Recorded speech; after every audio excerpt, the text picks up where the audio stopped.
goal of this video lecture is to provide a brief overview of the biological or medical approach to conceptualizing psychopathology, including this approach's definition of a mental illness, some of the key concepts that are important for understanding this approach, and the interventions that are emphasized by this approach. From a biological or a medical model perspective, mental illnesses are viewed as being comparable to physical illnesses. So what this means is that emotional disorders, or psychopathology, are conceptualized as disease states that have an underlying biological cause and define symptoms.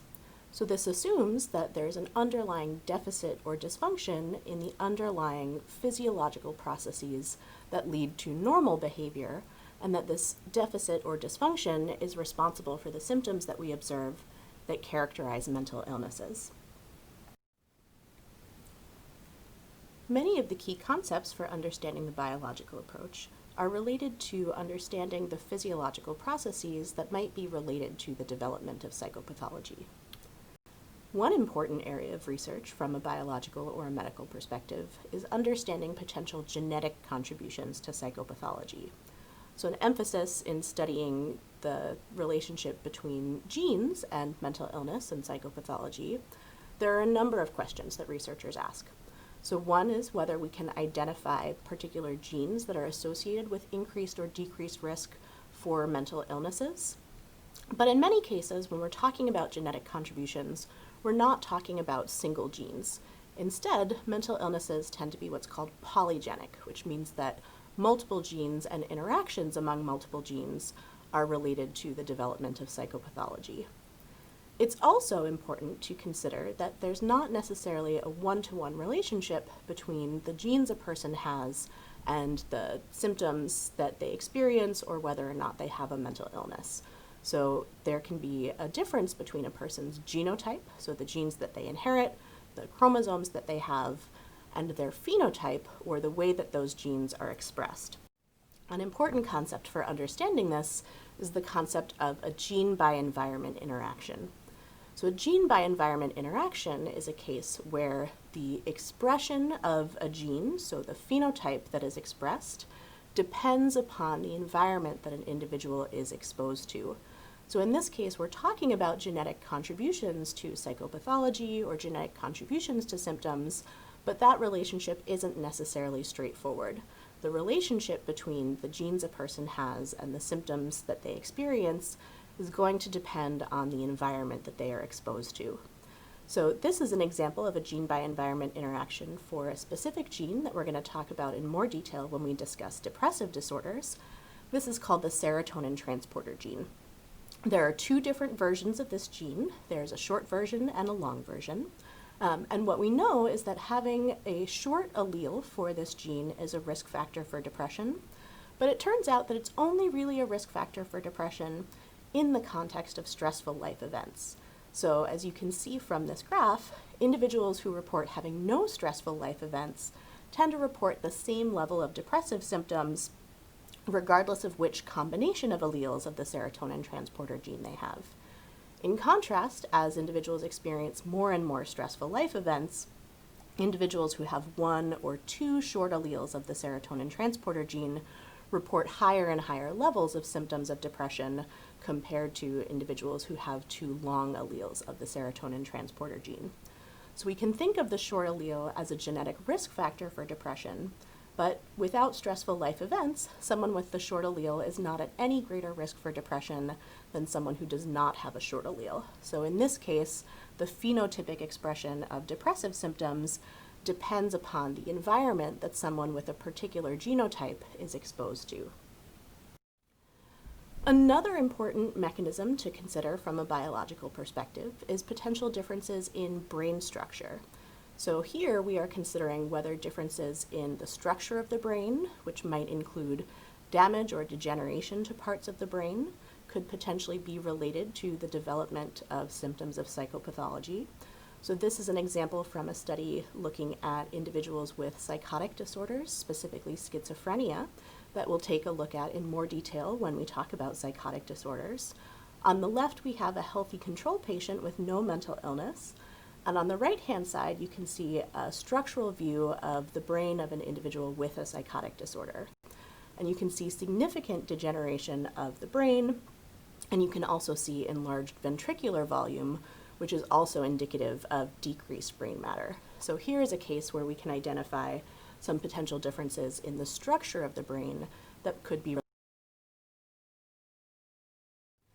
We might also be interested in talking about differences in brain functioning, as we might observe using our dynamic brain imaging techniques.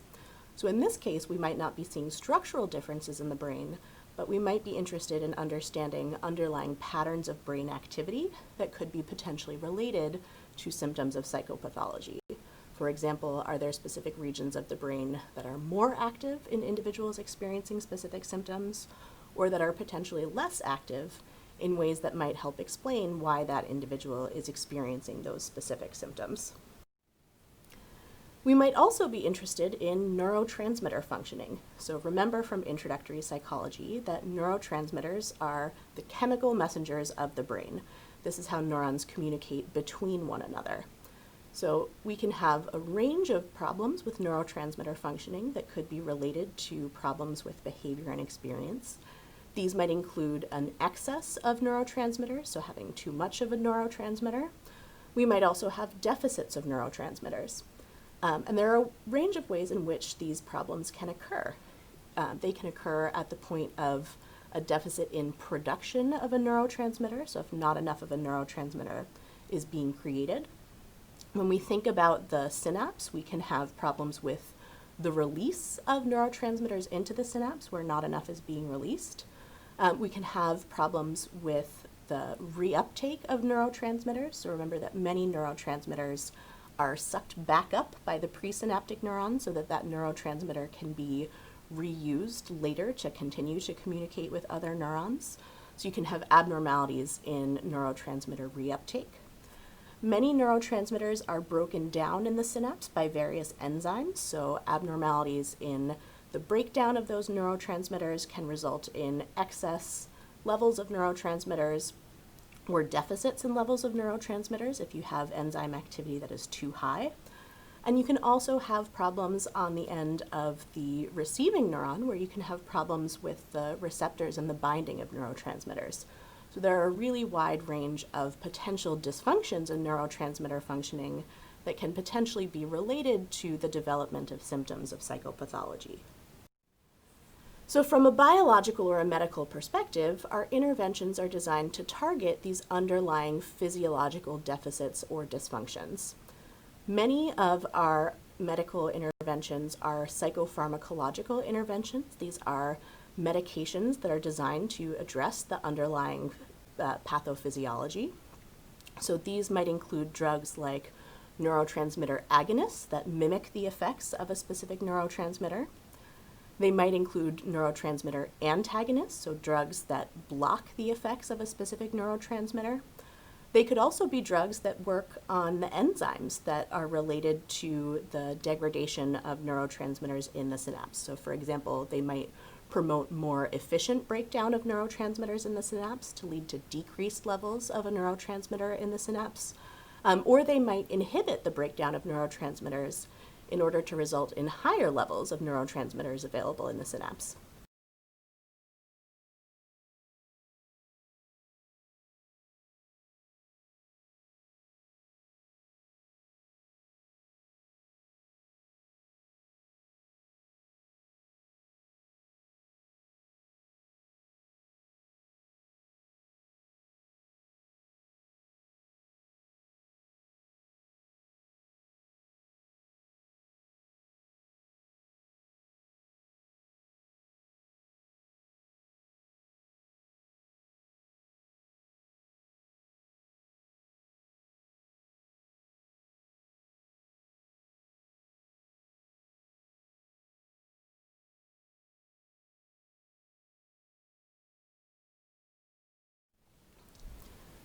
We can also use various technologies and interventions that are designed to directly alter brain activity or to stimulate particular regions of the brain. So one way that we can stimulate brain activity is through what's called electroconvulsive therapy, or ECT. In ECT, we directly apply electric current to the brain, typically through the temples, in order to alter brain functioning. So electroconvulsive therapy has been used as a treatment for treatment-resistant depression, so individuals whose depressive symptoms have not responded well to other kinds of interventions, and is also being explored as an effective treatment for a range of other disorders. So in this case, using electric current to directly stimulate the brain has been shown to address symptoms of various disorders. We can also apply electric current more specifically to particular regions of the brain. So one way that this is done is through a technique called deep brain stimulation. In deep brain stimulation, an electrode is implanted directly in the brain, in a specific region of the brain, and that specific region is going to vary depending on the disorder that is being targeted and the patient's specific symptoms. And that implant is used to directly apply electric current over time on a regular basis to address an individual's symptoms. We also have some non-invasive ways of activating the brain and altering brain stimulation in ways that appear to be effective for reducing symptoms. So one relatively recently developed technology is called repetitive transcranial magnetic stimulation. This is abbreviated RTMS. And RTMS is a technology that uses magnets, so similar to the way that an MRI uses magnets to form an image of the brain.